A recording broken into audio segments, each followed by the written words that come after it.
Well, good evening, Illinois! Tonight, you made history. 4 years ago, I told you that we would think big, that we'd write a new playbook, that we would put government back on the side of working families, that we would be bold, and we didn't waste any time. We raised the minimum wage to a livable wage. We guaranteed a woman's right to choose.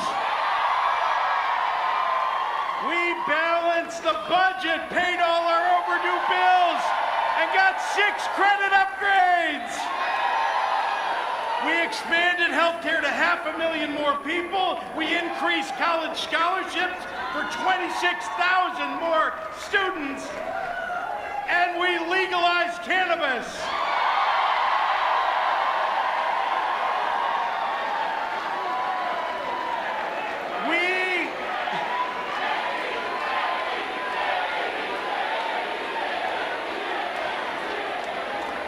We created more small businesses than ever before, and we grew our economy to over $1 trillion.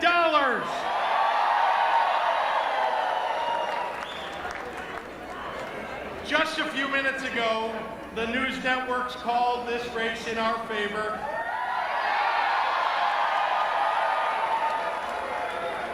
And I'm grateful tonight.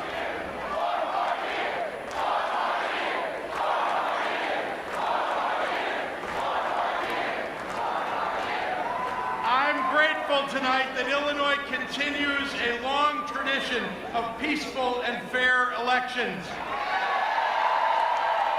And I am so thrilled to spend 4 more years as your governor.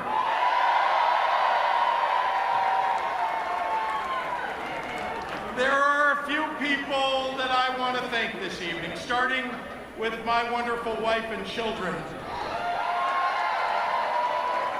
Public service is demanding, especially on the loved ones who sacrifice more than they asked for.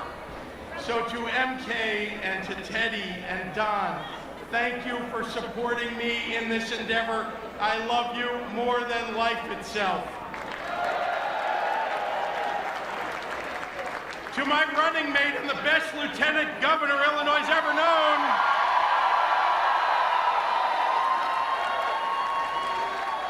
Juliana, I'm privileged every day of this wild ride to have your partnership, share in your strength, and find joy in your friendship. Thank you, thank you, thank you. To my campaign manager, Mike Olin, and our tremendous staff, you are the finest campaign team anywhere. 2 of the nation's biggest MAGA Republican billionaires, along with their teams of political grifters.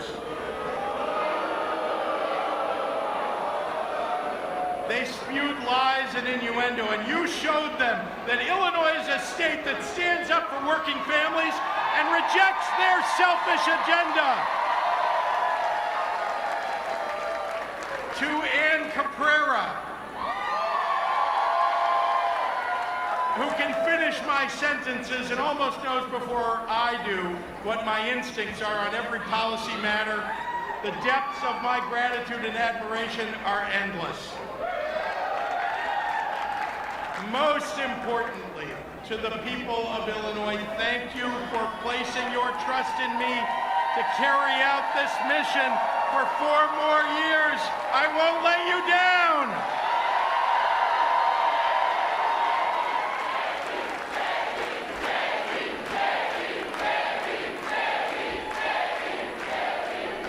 Are you ready for the fight? Now that's a question that I've ended a lot of my political speeches with during this campaign. But tonight, I begin with it. 90 years ago, Illinois elected a new governor named Henry Horner, who took office in 1933 during the Great Depression, and when fascism was on the rise worldwide. Shortly after his inauguration, he delivered one of the most important speeches of his. In retrospect, his words were eerily timeless and prescient. Horner said, "We all realize that we are living in abnormal and unusual times, times requiring unusually clear thinking and sacrificial action. Do you realize that our vaunted civilization is at stake and the responsibility of preserving it is laid upon all of us who believe in sustaining it?" That was Henry Horner's way of asking his audience, are you ready for the fight? Well, when I was making the decision to run for a second term as governor of Illinois, I asked myself if I was ready for the fight again. Because this is a moment requiring a steel spine for the years ahead, as our nation's fundamental ideals are under siege. I love this job, and I've never shied away from its demands.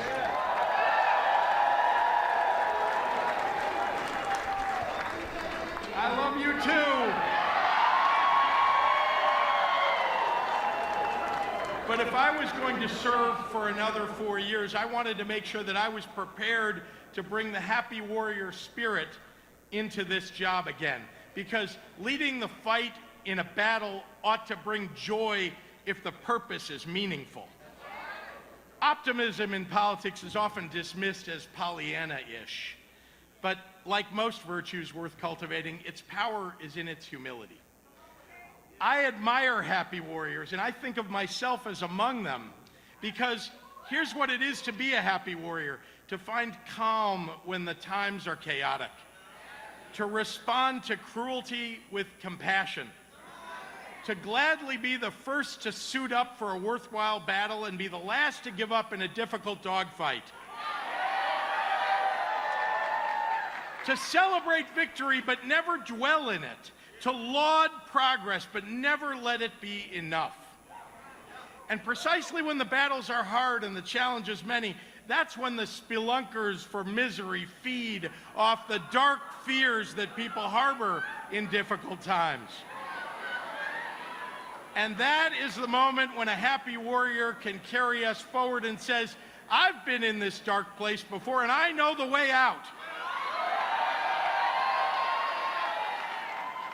Let's be honest, the abnormal and unusual times that Henry Horner talked about are here once again. And just like back then, our values are under siege, but they are worth fighting for. And I will not let our challenges crush the spirit that I've always brought to this job. Facing this moment requires that every happy warrior find a little bit of a nomadic warrior in them as well. Facing this moment means fighting these battles together. Together we must be bold, and we must never shy away from our big D democratic or little d democratic values. Together with pride and dignity, today we reaffirm what we are fighting for. Jobs that lift you up, not wear you down. A quality education that's not just a prize you win for growing up in the right part of town or being born to the right set of parents. Access to health care that doesn't just keep you alive, but keeps you healthy. Better wages that fund joy and not just survival.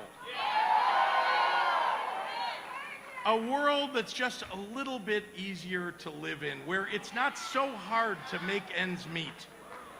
Climate and an environment that is made better for our children than the way we found it. Public safety that brings peace to our neighborhoods, justice to our communities, and addresses not only the aftermath of crime, but the causes of it. A world where public health policy is based on science, not fantasy. One where polio and AIDS and, yes, COVID can be eradicated by new discoveries and not just wished away by Facebook fakery. Schools where books are not banned, nor children shielded from the truth about all of our American history. where this younger generation rising, a generation full of empathetic, courageous truth tellers, are not robbed of the critical thinking skills that are their best armor against a world of swirling disinformation. A Supreme Court that cannot take away from a woman what they never had the constitutional or moral right to regulate in the first place.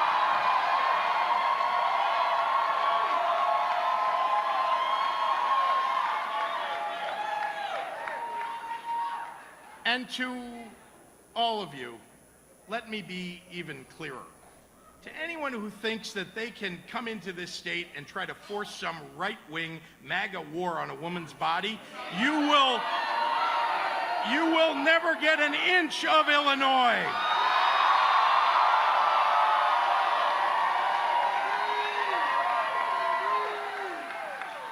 And finally, here in the land of Lincoln, the home state of Barack Obama, the first state to ratify the 13th and 19th Amendments ending slavery and guaranteeing a woman's right to vote, we will never surrender in the battle against hate. Racism, sexism, homophobia, transphobia, xenophobia, anti-Semitism, we have conquered none of these obscenities.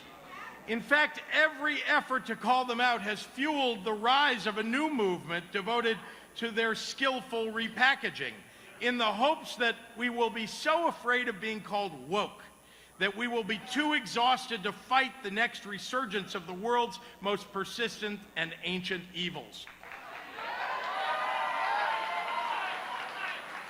You see, hate is a chronic condition. The patient can get better, but we can never stop being vigilant in preventing its return. Unfortunately, a cancer has spread through one ideological wing of this nation to infect the patient itself. They've had ample opportunity to treat the disease, and they have refused to do so at every turn. The result has been treasonous insurrectionists tearing down the doors of the U.S. Capitol, the maiming of Capitol Police, and an attack on the 82-year-old husband of the Speaker of the House with a hammer in his own home. There's no nice or easy way to say this, but until the Republican Party is ready to expel the extremists in their midst, we need to do it for them at the ballot box.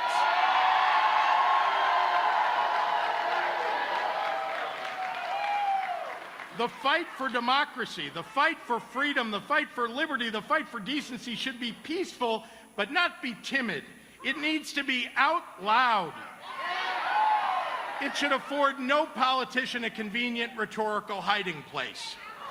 You don't get to wave a moderate flag from your front porch while you're having a picnic in the backyard with insurrectionists. And don't claim that the Republican Party is being labeled unfairly, because here we are, 2 years into cleaning up the wreckage of Donald Trump's presidency, poised to watch this man announce his return to national politics within days.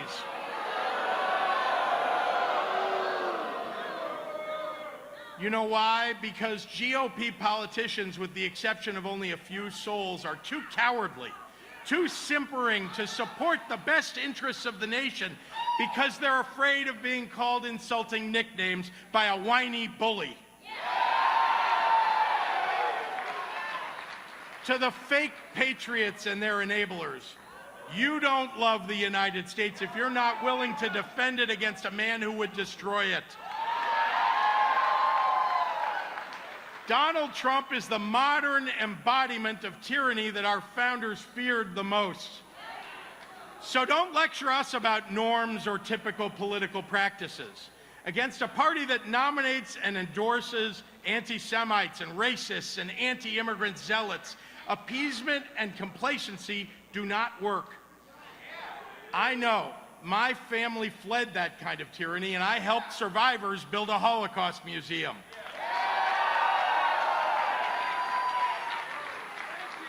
You know what works? Winning works. When the rights and freedoms of our most vulnerable people are disregarded, when the welfare and education of all of our children are under siege, when the guardrails of our democracy, the load-bearing walls of institutions of government, the freedoms that this state's most famous son died to protect are under attack, well then winning is not a luxury but a necessity. So yes, Illinois, I am here and I am ready for the fight. Are you ready for the fight too?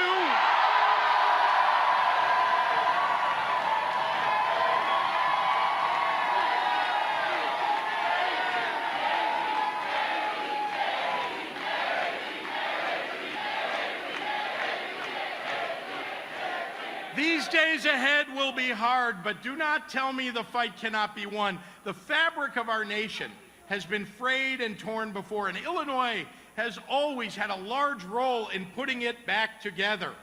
This state is a special place. This sacred patch of land sandwiched between great rivers and a great lake keeps finding a way to produce great people.